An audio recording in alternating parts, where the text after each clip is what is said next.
I chose three different forums to post about my topic. I chose these forums based on where I thought I could get the most attention and response from and be the most relevant based on the people that are more likely to visit these websites.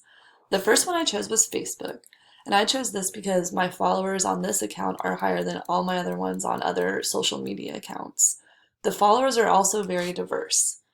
The followers are from middle school, high school, college, family, friends, people that live in different places like New York, Wisconsin, California, and they're diverse not only in that, but in age, education, socioeconomic background, and more. So I thought this would be the best place to get the most diverse response and have a good discourse.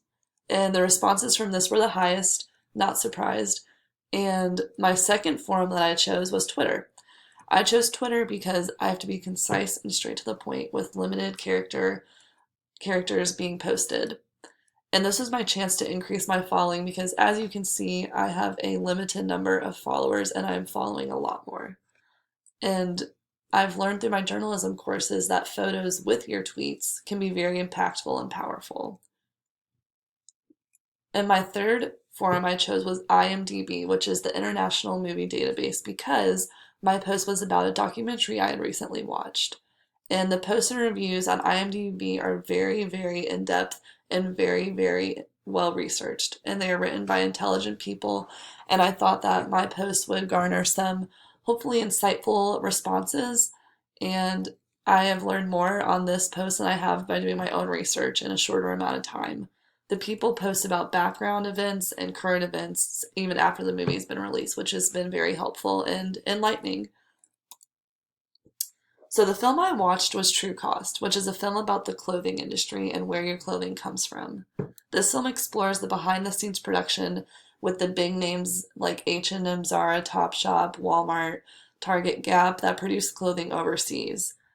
And I wrote my post mainly about the human element, and so how these people are living and how their lives are, and about the environment and how these industries with these factories producing chemicals are impacting the environment. And with Facebook, I had the greatest feedback from what I posted. I had, within 22 hours, 14 likes and one comment that was really helpful and really insightful. She directed me towards another online community that talks more about clothing transparency and like where you can buy it, what companies produce their clothing ethically and sound. And Facebook was great. Twitter was not. Twitter was a big failure. I haven't spent a lot of time trying to build up my Twitter following, but so I didn't expect a lot from it. I got zero retweets, zero comments, zero likes.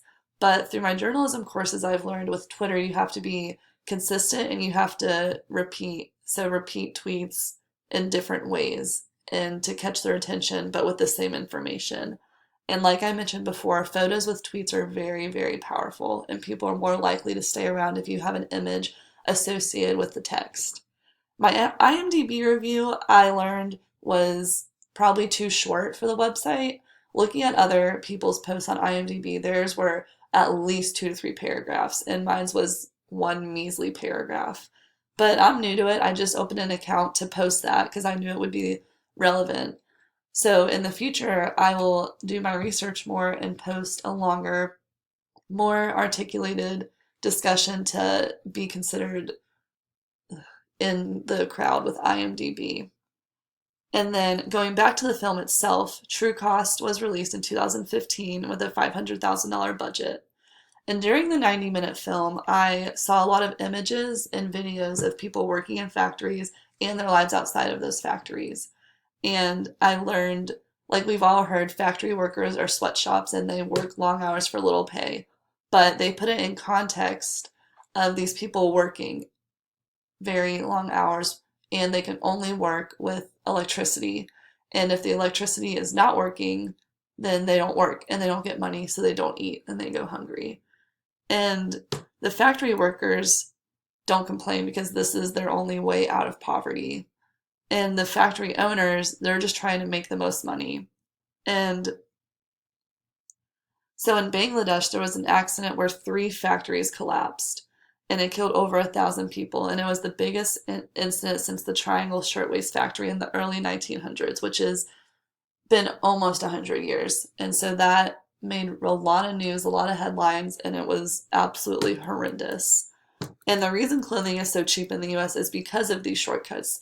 The shortcuts in electricity and infrastructure and pay and in being sure that the chemicals they're producing aren't harming the environment.